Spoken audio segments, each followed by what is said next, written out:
we still have, in my opinion, symbols that are very, very problematic and negative that are associated with our institution. In the 21st century, a state institution should not have any symbol, whether it be Ole Miss, Colonel Rebel, Rebels, that can be any way remotely interpreted as being negative or racially insensitive. If it can be interpreted that way, then we need to get rid of it. The fact that those symbols are still in place and that these things are named after these white supremacists. I mean, it can feel very, to me even, and obviously I'm not African American, so I can only imagine, but to me it can feel almost threatening. It's almost like, okay, here's the symbol. You know, okay, you may have won this, but you know, we are still honoring these really bad people of our past. One of the lessons of the Confederate flag for me was that symbols carry with them so much more emotion than substance that it's stunning. People, I came to believe, sort of expect the university to do what it's supposed to do academically and socially and culturally and so forth. But with regard to symbols, a different sort of mindset kicks in.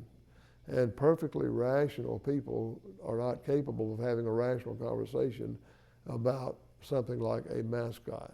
I would like to see those things change. If we have a reservoir named after Ross Barnett, who was an avowed segregationist, you know, that's very, very problematic in my opinion. I think that, you know, we have a lot of towns in this state where they have these monuments like we have when you come on our campus to the Civil War dead. For an African American, when you look at something like that, does it represent something very, very noble and something grand and honor? No, when you see that soldier, you see that this is a representative figure that wanted to defend the institution of slavery. We have, it used to be the Vardaman Dormitory, named for James K. Vardaman, the great white chief, who was certainly an ardent segregationist / racist. And I love it that today on the Ole Miss campus, the William Winter Institute for Racial Reconciliation is domiciled in the Vardaman building. I'm sure old Vardaman's ghost is twitching and spinning in his grave over that. The juxtaposition of those two names should be a reminder to everybody of the progress that's been made in the last couple of generations. And if Vardaman wasn't there, we might not appreciate the William Winter Institute quite as much as we do. There's a lot more acceptance and less defensiveness about the past. And, you know, we are the Confederate statue. We are the statue of James Meredith. You know, all of this is representative of who we are as a state and as a community and as a people.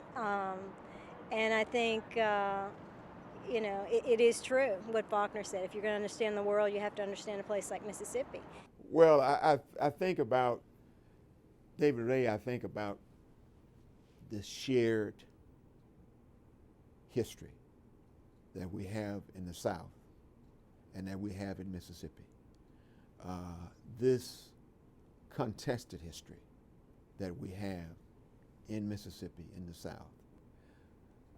In Mississippi, the Ross Barnett Reservoir, you know, all of the monuments to Confederate generals and heroes of the Confederacy. And then you have in the same soil Medgar Evers, Fannie Lou Hamer, Merle Evers, James Meredith, Herbert Lee, Swerner Goodman and Cheney, all these unknown sheroes and heroes that sacrificed to be where we are now.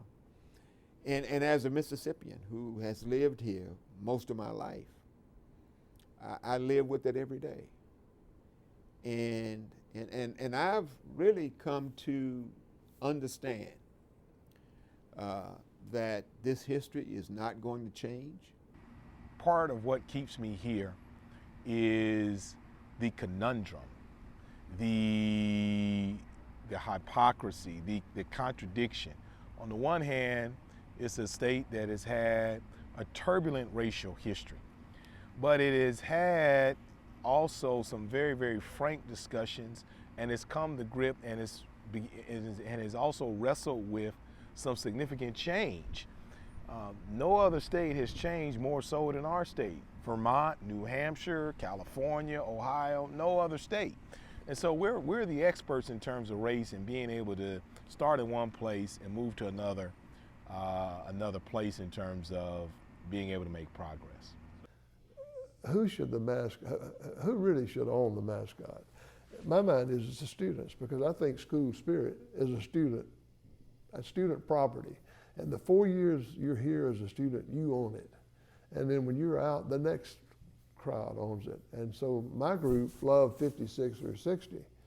We loved the Confederate flag. We loved Colonel Rebel. He was in a gray Confederate uniform. I never even thought about that being a Civil War uniform. It had nothing to do with it. I've regretted that we weren't integrated when we played, because we were pretty good, but we'd have been a lot better if we'd have had Walter Payton and some people like that playing for us. But they aren't going to change all the names. They're going to change some of the names of the high schools. They're going to change some of the names of the public facilities. But they aren't going to change all of them, because we have this shared history and we have this contested history. And that is just what it means to be a Southerner, to be a Mississippian, and to be an American.